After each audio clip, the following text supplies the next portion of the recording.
혹시 여러분, 매달 30만 원을 그냥 받을 수 있는 방법이 있다면 믿으시겠습니까? 심지어 신청만 하면 3년 동안 꾸준히 매달 들어오는 돈입니다. 이건 복권이 아니라 정부에서 공식적으로 지원하는 제도입니다. 제가 얼마 전 만난 한 어르신 이야기를 해드리겠습니다. 70세 김영자 어르신은 생계급여를 받으며 매달 빠듯하게 생활하고 계셨습니다. 그런데 작년부터 신청한 한 제도 덕분에 매달 30만 원이 통장에 꼬박꼬박 들어옵니다. 3년 뒤에는 본인이 모은 돈과 정부 지원금이 합쳐져 무려 1,000만 원이 넘는 목돈을 손에 쥐게 됩니다. 옆에서 듣고 있던 박철수 어르신이 깜짝 놀라며 말했습니다. 아니, 민석 씨, 그거 어떻게 받는 거예요? 나도 신청하면 받을 수 있는 겁니까? 그렇습니다. 기초생활수급자라면 누구나 이 혜택을 받을 수 있습니다. 게다가 차상위 계층도 매달 10만 원씩 지원받을 수 있습니다. 이건 단순한 일회성 지원이 아니라 여러분의 자산 형성을 돕는 장기 프로그램입니다. 오늘 이 내용을 전해드릴 저는 노인복지 전문 정민석 PD입니다. 수많은 어르신들을 만나며 이 제도의 가치를 누구보다 잘 알고 있습니다. 여러분이 몰라서 신청하지 못하는 일이 없도록 꼭 필요한 정보를 끝까지 알려드리겠습니다. 이 영상을 보고 계신다면 지금 구독과 좋아요를 눌러주시고 알림 설정까지 해주시면 앞으로도 더 많은 복지 혜택 소식을 가장 빠르게 받아보실 수 있습니다.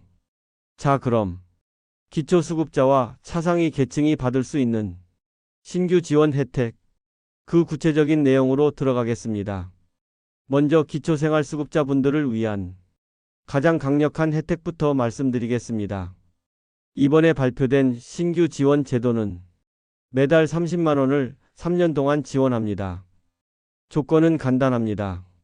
매달 10만 원을 저축하면 정부가 추가로 30만 원을 더 넣어주는 방식입니다.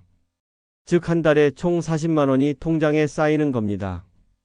3년 뒤를 계산해 보면 내가 넣은 돈 360만 원에 정부 지원금 1,080만 원이 더해져 총 1,440만 원과 이자를 받을 수 있습니다. 그야말로 내 돈이 3배로 불어나는 기회입니다. 실제로 부산에 사는 68세 이순자 어르신은 올해 초 이 제도를 신청했습니다. 처음엔 매달 10만 원을 저축하는 게 조금 부담스러울 줄 알았지만 정부에서 넣어주는 돈이 너무 크다 보니 저축에 대한 의지가 강해졌다고 합니다. 이 어르신은 이렇게 말했습니다. 10만 원만 넣어도 30만 원이 더 들어오니 매달 통장 볼 때마다 기분이 너무 좋아요. 3년 뒤에 받을 목돈으로 집 수리도 하고 여행도 갈 계획이에요. 이 제도의 핵심은 단순히 생활비를 보태는 것이 아니라 자립할 수 있는 자산을 만들어준다는 데 있습니다. 그래서 3년 동안 꾸준히 근로활동을 이어가야 하고 만기 때는 생계급여나 의료급여 수급자 지위에서 벗어나야 하는 조건이 있습니다. 다음으로는 차상위 계층을 위한 10만 원 지원 제도에 대해 알려드리겠습니다. 차상위 계층 지원 제도는 기초수급자만큼 금액이 크진 않지만 혜택 구조가 매우 안정적입니다. 조건은 이렇습니다. 매달 10만 원을 저축하면 정부가 동일하게 10만 원을 지원합니다. 즉 한 달에 20만 원이 쌓이는 구조입니다. 3년 뒤에는 내가 넣은 돈 360만 원에 정부 지원금 360만 원이 더해져 총 720만 원과 이자를 받을 수 있습니다. 적지 않은 목돈이죠. 서울에 거주하는 65세 박정호 어르신 사례를 들어보겠습니다. 박 어르신은 차상위 계층으로 등록되어 있지만 매달 생활비를 쓰고 나면 손에 남는 돈이 거의 없었습니다. 그러던 중 이 제도를 알게 되어 생활비에서 10만 원을 아껴 저축하기 시작했습니다. 박 어르신은 이렇게 말씀하셨습니다. 10만 원을 넣으니 정부에서 똑같이 10만 원을 넣어주더라고요. 3년 뒤에 700만 원 넘는 돈이 생긴다고 생각하니 힘들어도 꼭 해보자 싶었습니다. 이 제도는 단순히 돈을 모으는 것에 그치지 않습니다. 근로를 지속하면서 교육이나 사례 관리 프로그램을 이수하고 지원금 사용 용도를 증빙하면 매달 근로소득 장려금 10만 원이 추가로 적립됩니다. 즉 이 조건을 모두 충족하면 3년 후 총 1,080만 원 이상을 받을 수 있습니다. 차상위 계층에게는 매우 드문 기회입니다. 그렇다면 이 두 가지 제도를 어떻게 신청해야 할까요? 신청 방법은 생각보다 간단합니다. 가장 먼저 하실 일은 본인의 현재 소득과 수급 자격을 확인하는 것입니다. 기초생활수급자인지 차상위 계층에 해당하는지에 따라 신청 가능한 제도가 달라집니다. 확인이 끝나면 주소지 관할 주민센터를 방문하시면 됩니다. 주민센터 복지 담당 공무원에게 자산형성 지원사업 신청하러 왔습니다 라고 말씀하시면 본인 상황에 맞는 제도를 안내해 줄 것입니다. 신청 시 필요한 기본 서류는 신분증과 통장 사본입니다. 추가로 소득 증빙 서류나 근로 여부 확인 서류가 필요할 수 있으니 방문 전에 주민센터에 전화해 미리 확인하시는 게 좋습니다. 신청 절차는 이렇게 진행됩니다. 먼저 신청서 작성, 그 다음 자격 심사, 그리고 가입 확정 후 첫 달부터 저축을 시작하게 됩니다. 여기서 중요한 점은 한 번 신청했다고 해서 바로 지원금이 지급되는 것이 아니라는 겁니다. 저축을 시작하고 다음 달부터 정부 지원금이 함께 적립됩니다. 따라서 한 개월 이상 여유를 두고 계획을 세우셔야 합니다. 또 하나 기억하셔야 할 점은 이 제도들은 신청 기간이 정해져 있다는 것입니다. 9월 1일부터 신청이 시작되며 예산 한도에 따라 조기 마감될 수 있습니다. 그러니 미루지 말고 바로 신청하는 것이 안전합니다. 이 제도를 꼭 신청해야 하는 이유는 단순히 매달 지원금을 받는 것 이상의 가치가 있기 때문입니다. 첫째, 작은 돈이 큰 돈으로 불어납니다. 예를 들어 기초수급자가 매달 10만 원씩 3년 동안 저축하면 정부가 30만 원씩 더해 총 1,440만 원과 이자를 받게 됩니다. 이건 은행 이자로는 절대 만들 수 없는 수익률입니다. 둘째, 목돈이 생기면 삶의 선택지가 넓어집니다. 빚을 갚거나 집을 수리하거나 혹은 자녀 결혼자금 일부로 쓸 수도 있습니다. 3년이라는 시간이 지나면 내 손에 확실한 자산이 생기는 겁니다. 셋째, 근로 의지를 높여줍니다. 이 제도는 단순히 돈을 주는 게 아니라 꾸준히 근로를 유지해야만 지원금이 쌓입니다.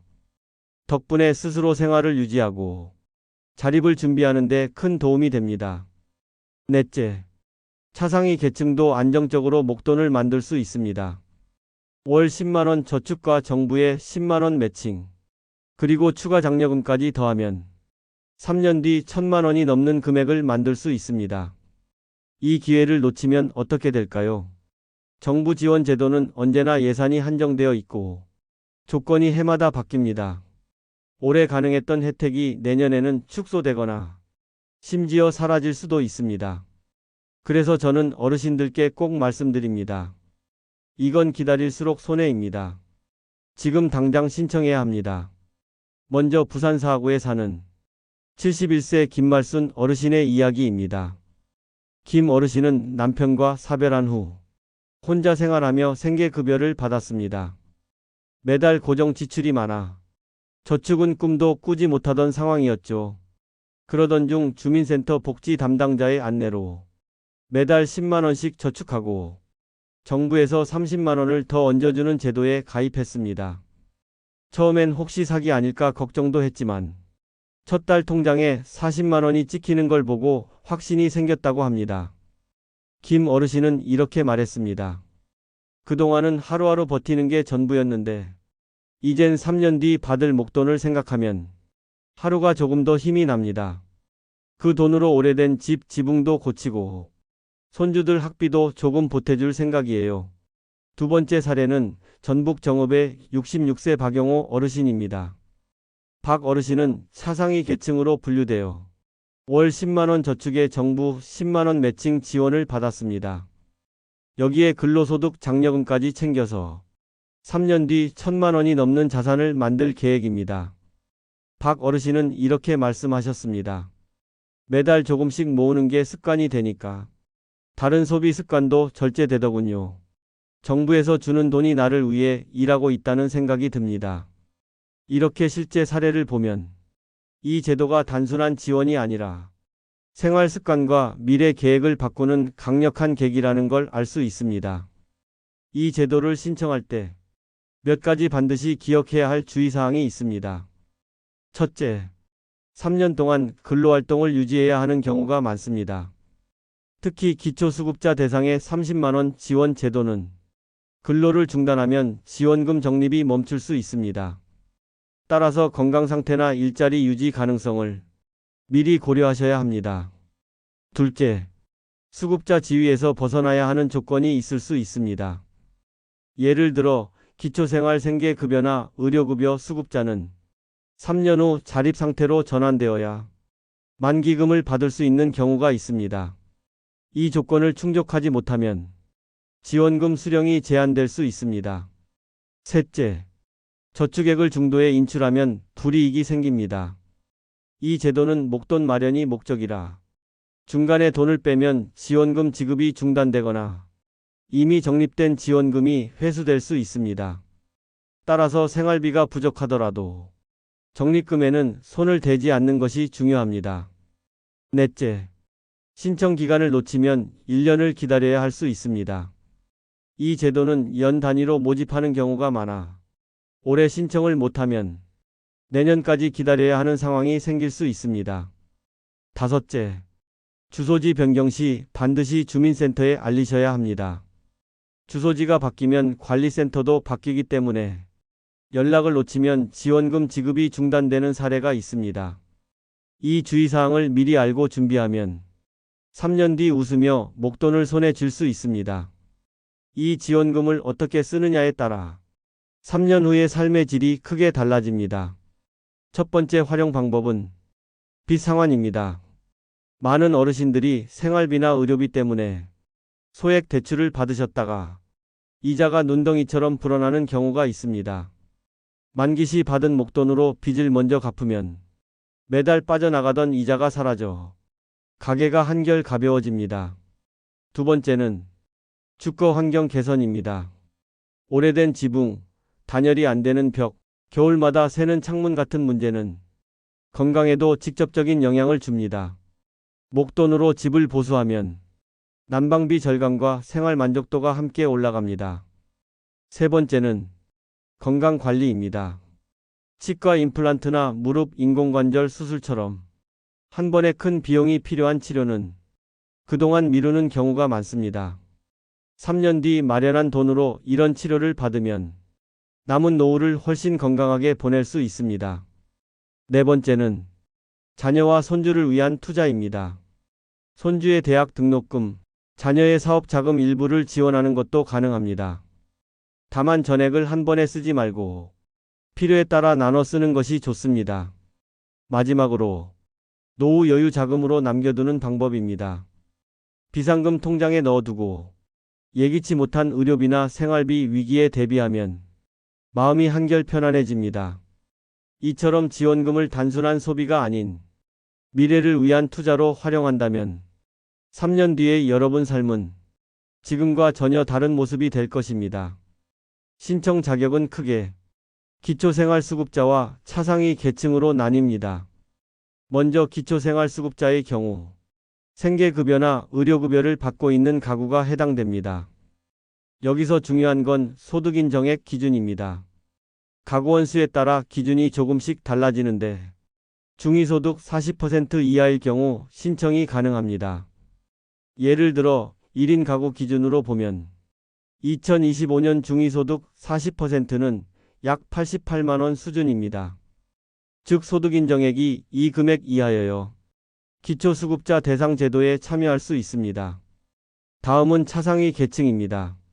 차상위는 주거급여 수급자, 교육급여 수급자 또는 소득 인정액이 중위소득 50% 이하인 가구가 포함됩니다. 1인 가구 기준 중위소득 50%는 약 110만원 정도입니다. 계산 예시를 들어보겠습니다. 만약 기초수급자인 김영애 어르신이 매달 10만원씩 3년 동안 저축한다면 본인 적립금 360만원에 정부 지원금 1,080만 원이 더해져 총 1,440만 원과 이자를 받을 수 있습니다. 반면 차상위 계층인 박철수 어르신이 같은 금액을 저축한다면 본인 적립금 360만 원과 정부 지원금 360만 원이 합쳐져 총 720만 원과 이자를 받게 됩니다. 여기에 근로소득 장려금 조건까지 충족하면 추가로 360만 원을 더 받아 최대 1,080만 원 이상이 가능합니다. 즉 소득 구간과 수급 상태에 따라 받을 수 있는 금액이 달라지기 때문에 신청 전 본인의 정확한 자격을 반드시 확인해야 합니다. 신청부터 지원금 수령까지의 과정은 크게 5단계로 나눌 수 있습니다. 첫 번째 단계는 자격 확인입니다. 주민센터나 복지로 홈페이지를 통해 본인이 기초생활수급자인지 차상위 계층인지 먼저 확인해야 합니다. 이 과정에서 소득 인정액, 가구원수, 수급 종류가 정확하게 파악됩니다. 두 번째 단계는 필요 서류 준비입니다. 기본적으로 신분증과 통장 사본이 필요하고 상황에 따라 근로확인서, 소득증빙서류, 수급자 증명서 등이 추가될 수 있습니다. 방문 전에 주민센터에 전화해서 본인 상황에 맞는 서류를 미리 안내받으면 좋습니다. 세 번째 단계는 신청서 작성 및 접수입니다. 주소지 관할 주민센터를 방문해 신청서를 작성하고 서류를 제출합니다. 이때 담당 공무원이 자격 요건과 지원 조건을 다시 한번 안내해 줍니다. 네 번째 단계는 자격 심사 및 가입 확정입니다. 제출한 서류를 바탕으로 정부가 소득과 자산 현황을 확인합니다. 문제가 없다면 가입이 확정되고 다음 달부터 저축과 정부 지원금 적립이 시작됩니다. 다섯 번째 단계는 저축 및 지원금 적립입니다. 매달 약속한 금액을 저축하면 정부 지원금이 같은 시기에 적립됩니다. 중도에 저축이 중단되거나 조건을 어기면 지원이 멈출 수 있으니 반드시 꾸준히 유지해야 합니다. 마지막으로 3년 만기 시 본인 저축액과 정부 지원금을 합쳐 목돈을 지급받게 됩니다. 이때 사용 계획을 증빙해야 하는 경우도 있으니 만기 전에 꼭 확인하셔야 합니다. 이 제도는 혜택이 큰 만큼 중도 해지나 조건 위반 시 불이익도 확실합니다. 첫째, 중도 해지 시 이미 적립된 정부 지원금은 전액 반환해야 할 수 있습니다. 본인 저축액은 돌려받지만 그동안 받은 지원금이 모두 사라지기 때문에 사실상 손해가 큽니다. 둘째, 저축을 3개월 이상 연속으로 하지 않으면 자격이 상실될 수 있습니다. 이 경우 다시 신청하려면 다음 모집 시기까지 기다려야 하고 다시 심사를 받아야 합니다. 셋째, 근로유지 조건을 지키지 않으면 지원금 지급이 중단됩니다. 건강 문제나 불가피한 사정이 생겼을 경우 즉시 담당 공무원에게 알리고 대체 근로 증빙이나 사유서를 제출해야 합니다. 넷째, 수급자 지위 변화에 따라 혜택이 달라질 수 있습니다. 기초수급자에서 차상위로 변경되면 지원금 금액이 줄어들 수 있고 반대로 자격이 완전히 해제되면 지원금 지급이 중단될 수 있습니다. 이 모든 내용을 종합하면 이 제도는 단순히 돈을 받는 기회가 아니라 3년 동안 계획적으로 생활하고 자립을 준비할 수 있는 큰 발판입니다.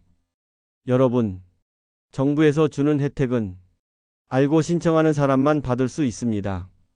모르고 지나가면 아무 일도 일어나지 않지만 신청하는 순간부터는 3년 후의 삶이 완전히 달라질 수 있습니다. 그러니 지금 이 영상을 보신다면 주저하지 말고 주민센터로 발걸음을 옮기시기 바랍니다. 작은 결정이 여러분의 미래를 바꿉니다. 오늘 영상이 도움이 되셨다면 금빛인생 채널 구독과 좋아요 꼭 눌러주시고 알림 설정까지 하시면 앞으로도 더 많은 복지 혜택과 생활 정보를 가장 빠르게 받아보실 수 있습니다. 다음 영상에서도 여러분의 삶에 도움이 되는 알짜 정보를 꼭 가져오겠습니다. 잊지 말고 다시 찾아와 주세요. 여러분의 미래를 응원합니다.